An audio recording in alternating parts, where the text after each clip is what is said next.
I found out my husband had been lying to me about his mother on a Tuesday, in the produce section of Whole Foods, which feels almost funny now. Not funny, haha. Funny in that way where you realize the universe has a sense of timing that's both cruel and precise. But that's not where this starts. The thing about in-laws is that they come with your partner like a package deal nobody fully explains before you sign up. I knew David's parents would be different from mine. My mom raised me alone after my dad left, and she loved me with this fierce, uncomplicated devotion. I wasn't prepared for the other kind of love. The conditional kind. The kind that measures you against an impossible standard you didn't even know existed. Margaret, that's David's mother, started assessing me the moment I walked into their home for the first time. I remember her eyes moving across my face, my clothes, my posture, like she was checking boxes on an invisible list. I wore my best dress, the navy one I'd bought specifically for that Sunday dinner. David had warned me she was particular, but I thought that meant she had good taste. I didn't know it meant she'd spend the next 7 years finding me inadequate. "Oh, you're taller than I expected," she said by way of hello. Not hello, just an observation, like she was inspecting a piece of furniture that didn't match the living room. His father, Richard, was quieter. There's something about quiet criticism that cuts deeper than the loud kind, I think. He'd ask me questions about my job at the marketing firm where I worked, questions that seemed innocent but carried this edge of doubt, like he was genuinely puzzled about how I'd managed to secure such a position.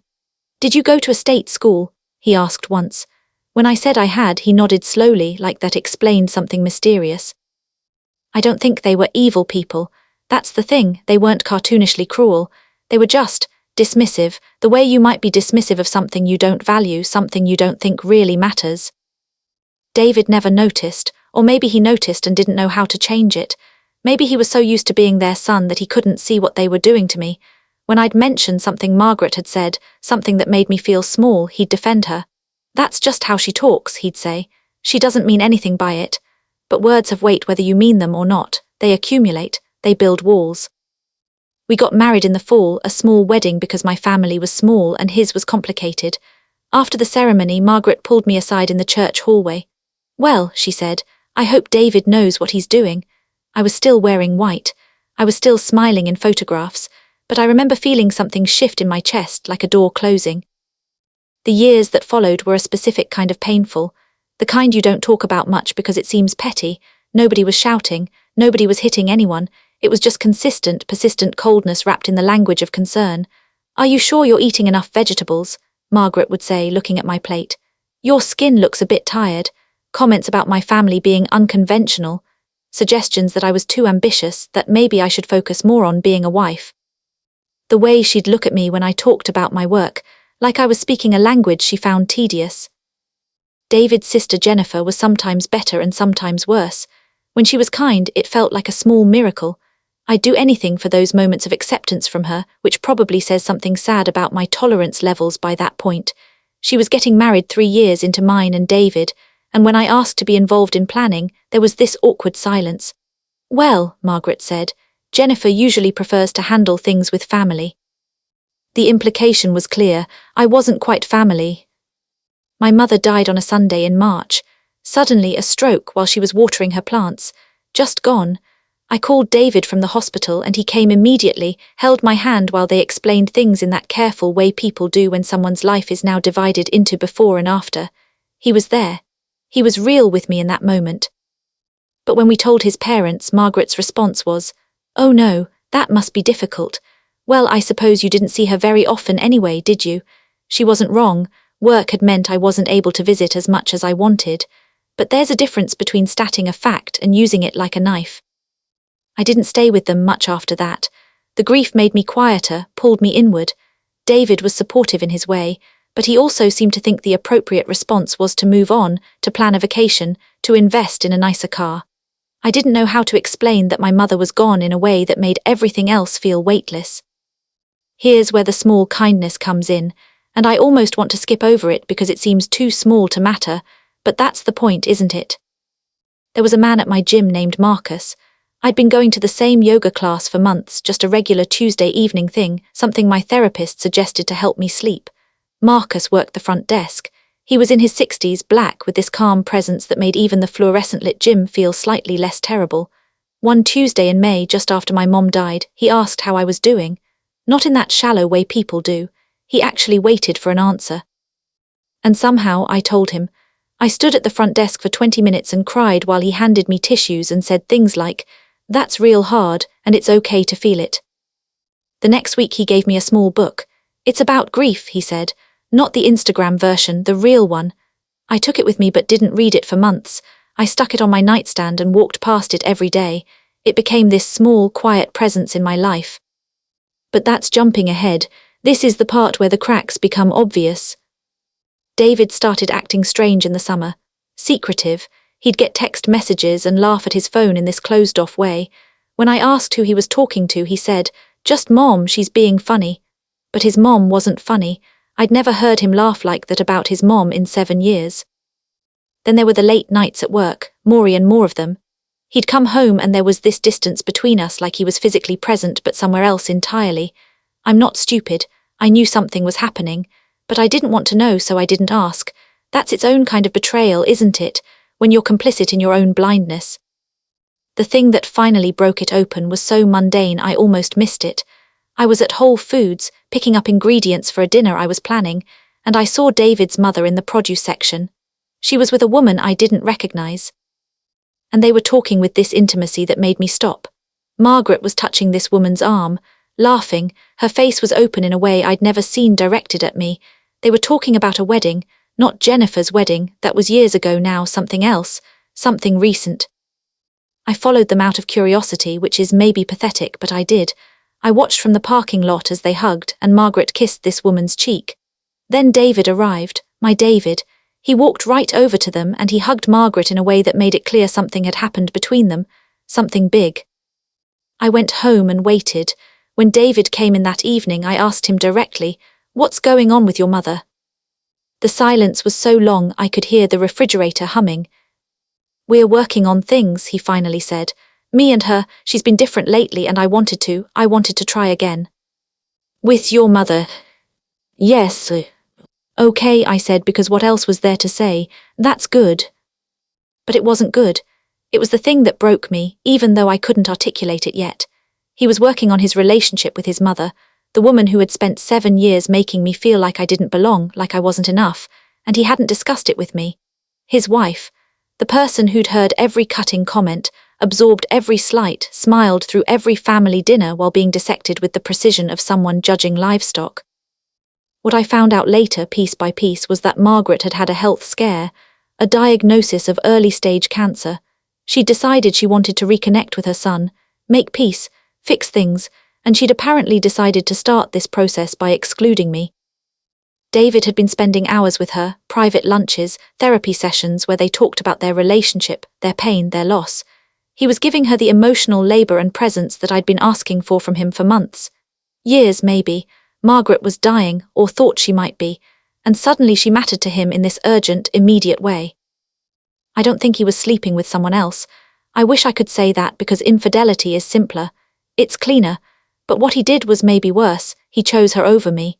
Without saying so explicitly, he chose to invest in his relationship with his mother at the exact moment I needed him most. One night I found emails on his laptop. I wasn't trying to spy. I was looking for a hotel confirmation for a trip we were taking, but there it was, a conversation between David and Margaret. "She doesn't understand what I need," David had written. "She's always been more focused on her career than on me." And Margaret had responded, "You deserve someone who puts you first, darling. I always said you could do better." He was confiding in his mother, about me, about how I wasn't enough, and she was confirming what she'd always thought, I was wrong for him. I read those emails 3 times, hoping they would mean something different on the third read. They didn't. The breakdown happened quietly. I didn't yell or throw things, I just stopped. I stopped asking David how his day was. I stopped trying to make his favorite meals. I stopped sleeping in our bed. I made the guest room my room. He noticed, of course he noticed, but he didn't seem to know how to fix it. Or maybe he didn't think there was anything to fix. Margaret's surgery was scheduled for September. It was happening while we were supposed to be on a trip to the Bahamas, a vacation David had suggested months ago, before everything fell apart. "I need to be there," he said, "for my mother." "I need you to be there for me," I said quietly. "You're stronger than this," he replied, You're independent, you don't need me to be okay. Being told you don't need someone while you're falling apart has a specific cruelty to it. It sounds like love, this belief in your strength, but it's actually erasure. It's saying, I don't have to help you because I've decided you don't require help. I didn't go to the Bahamas. I also didn't stay in the house with him while he stayed home 2 days later and then drove to his mother's to stay with her through surgery and recovery. I moved into a hotel for a week, not in some dramatic way. I just packed a bag and left a note. I need space, it said.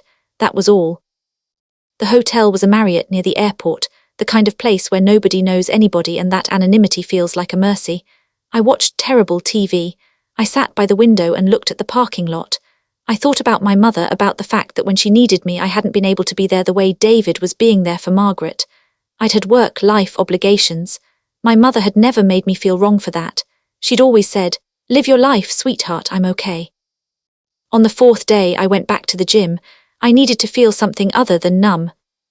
Marcus was working the desk. He took one look at my face and said, "You need to come in here and sit down." I sat in the small office while he got me water. "What happened?" he asked. I told him everything, all of it, and when I was done he was quiet for a long time. "You know what I'm thinking," he said finally. "I'm thinking about that book I gave you." "I haven't read it," I admitted. "I know, but there's something in there about forgiveness. Not the kind where you say it's okay because it's not okay. The kind where you decide it's not yours to carry anymore." "I don't know how to do that," I said. "Nobody does," he replied. "We all just stumble through it." He handed me the book again from a drawer in the desk, and this time something made me take it seriously. That night back in the hotel room I started reading. It was about grief, yes, but also about how our relationships get tangled up with our histories. How sometimes the people we love the most are just trying to survive their own pain, and they don't have anything left to give us. It didn't fix anything. It didn't make me forgive David or Margaret or the situation, but it cracked something open in me, some part of me that had been waiting for David to come back and apologize, to fix it, to make it clear that I mattered. I stopped waiting. David called me on the 10th day. "When are you coming home?" he asked. "I don't know," I said. "I need to figure out what I want." "Your therapist said that, didn't she? That's therapy speak." And suddenly I was so tired of him deciding what I meant, what I needed, what I was capable of. "My therapist didn't say anything about this," I replied. "I'm saying it, me, the woman you think is stronger than she actually is." He tried to argue, he always did, but I hung up. Margaret's surgery went well. She came through the other side with a good prognosis. David sent me updates like I was a colleague he occasionally checked in with. "Mom's feeling better. The doctors are optimistic. Jennifer is staying with her." Matter-of-fact statements that didn't require responses. Here's where it gets complicated, and maybe where I'm not as sympathetic as I should be, but here's what actually happened. 6 months after Margaret's surgery, David's father had a massive heart attack. Richard died in the hospital before Margaret could get there. The funeral was the kind of affair where everyone comes, and you have to smile and accept condolences and pretend to be brave. I went because I had been married to David for 9 years, and I still cared about him in the way you care about something that's been your life. I wore black. I sat in the church. Margaret barely looked at me. But David did. He looked at me like I was a ghost, like I was something he'd forgotten existed and was now confused to see materialize. I'd lost weight. I'd cut my hair. I'd gotten a small tattoo on my ribs with the date of my mother's death. I looked like a different person because I was becoming one. After the funeral, after everyone went back to their homes and the house was empty again, David asked if I would stay. "Just for a few days," he said. "Help me figure out what to do with his things. I can't do it alone." I did. That was my first mistake, maybe, or my last act of love, I'm still not sure which. We went through Richard's belongings systematically. Clothes, books, the kinds of things people accumulate over 73 years. In the desk in his office, we found something that neither of us expected. Letters, dozens of them, from a man named Thomas, letters dating back more than 30 years. I'll never forget David's face when he understood what he was reading. His father had been gay. His father had had a long-term partner that neither David nor Margaret nor Jennifer apparently knew about. There were photographs in the bottom drawer, professional ones, of Richard and Thomas on vacations, at dinners, at events. There was a will, separate from the family one, leaving Thomas the house they'd apparently maintained secretly upstate, where they spent a month out of every summer. David sat on the floor and cried. I remember thinking he'd never cried like that before, not when his mother was sick, not when she made cutting remarks about me, not when I left. He was unhappy, David kept saying. My whole life he was unhappy and I didn't even know. That's when I understood something about his family. Margaret hadn't been cruel to me because I wasn't good enough. She'd been cruel to me because I represented the normal life she'd insisted on, the one that made her husband hide who he was. I was the acceptable daughter-in-law, the proof that everything was fine. And maybe on some level, David had known that his father was suffering, and he'd internalized it as a lesson about compromise. Stay small, don't make waves, find someone acceptable and make it work. He looked at me sitting there in his childhood home, surrounded by his father's secret life. I'm so sorry, he said. But sorry doesn't undo years of having the person you love choose his mother over you. Sorry doesn't make up for the nights you cry alone. Sorry doesn't fix the belief that somehow you weren't enough. I know, I said, because I did believe he was sorry, but sorry doesn't change anything. This is the twist, the part that makes the whole story different. Margaret called me a week later, direct call, no message first. I need your help, she said. Richard had made things complicated. There was the will everyone knew about, and then there was the other one. Thomas was coming forward with documents, emails, photographs. Margaret was terrified of the truth becoming public, of people knowing that her marriage had been a lie, that her husband had essentially built a second life she didn't know about.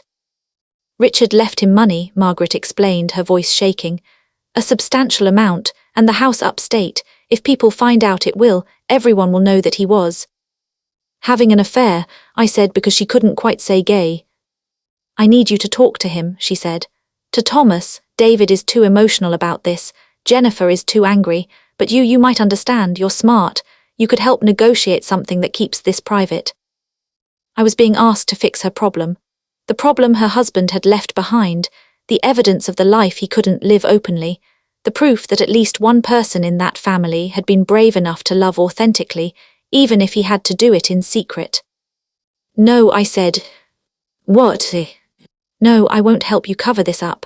Thomas is your husband's. He was your husband's partner for 30 years. He deserves his story. He deserves recognition. And David deserves to know his father better than he did. If that makes people uncomfortable, that's not my problem to solve. She started crying then, really crying, not the composed tears of someone used to controlling their emotions, but deep, gasping sobs. I'll lose everything, she said. My reputation, my standing in the community. People will judge Richard and by extension they'll judge me. Yes, I said quietly, you probably will. I hung up. That should have been the end of it. The closure, the moment where I walked away and reclaimed my life and felt powerful for finally saying no. But I'm not writing this because it's simple. What happened instead was that David called me. He said he'd been cleaning out his father's office more thoroughly, and he'd found something else. A journal. Richard had written about the years he spent trying to be what his family needed, trying to be the husband and father everyone expected. He'd written about feeling like he was disappearing, like the real parts of him were being erased. But he'd also written about Thomas, about being loved for exactly who he was, about feeling seen. I think I've been doing that, David said. What my father did, just trying to fit a mold. And I've been trying to make you fit it too, and when you wouldn't, or when I thought you wouldn't, I blamed you for not being what I needed instead of realizing what I needed was to be honest. I listened to him, sitting in the hotel room that had become my home, holding a book about grief that had somehow become a book about survival. I can't go back to how things were, I said. I don't want to go back, he replied. I want to try again, as actual people, not as roles. We didn't get back together immediately. We spent months separating our lives, dividing the things we'd accumulated together, being honest about what we'd each done wrong. I moved to a new apartment. He stayed in the house and eventually, slowly, let his mother experience consequences for the life she'd built on denial. Margaret did hire a lawyer. She did try to keep things quiet. But Thomas was patient and persistent, and David, for the first time in his life, sided with his father's truth instead of his mother's comfort. In the end, Thomas got his recognition, not in the way he might have wanted, but in a way that mattered. His name was read aloud at Richard's memorial, his photograph was displayed, his relationship was finally real, finally acknowledged. I attended that memorial, standing next to David, watching his mother sit in the front row, still composed but visibly diminished by the truth. After, Thomas came up to me and thanked me for not helping her bury this, he said. I did it for your sake, I said, but also for Richard's and maybe for myself. The thing is, I still think about that moment in the Whole Foods produce section, about how Margaret had been preparing herself to face her mortality, and instead of becoming kinder, becoming more connected to the people around her, she'd retreated further into control. She'd used her illness to pull her son closer and push me further away, and I had let her. That's the part that stays with me. Not her cruelty, that was always going to be there, baked into how she was raised and what she'd learned to value, but my compliance, my belief that somehow her approval mattered more than my own peace. David and I eventually found our way to something that looked like friendship. We divorced quietly, and it was amicable in the way that only comes when both people have stopped pretending things are something they're not. He's with someone else now, someone who doesn't remind him of his mother or his father's secret. I hope he's happy. I think he is. I still go to yoga on Tuesday evenings. Marcus is still there, and sometimes I see him looking at me with this satisfied expression, like he knew something good was going to come out of that small book he gave me. I'm not going to tell you that I forgave Margaret. I didn't. I didn't forgive David exactly either, but I forgave myself for believing that their love was worth diminishing my own existence, and that, it turns out, changes everything. Sometimes I wonder if Margaret thinks about that day in the produce section when she was showing off a world that didn't include me. If she understands now why I looked at her the way I did, if she's figured out that I was never the problem, I was just the mirror she didn't want to look into. The last time I saw her, she looked at me with something that might have been recognition. Not apology, not warmth, but something. A moment where she saw me, really saw me, instead of through the lens of everything I wasn't. I nodded and we didn't speak. That small kindness from Marcus, the book I almost didn't read, it ends up mattering in ways that aren't neat or complete. Life isn't a redemption arc where everyone learns and grows and comes together at the end. It's messier than that. It's about surviving what hurts you and deciding what you're going to do with the pieces afterward. I'm still here, still becoming, and that, it turns out, is enough.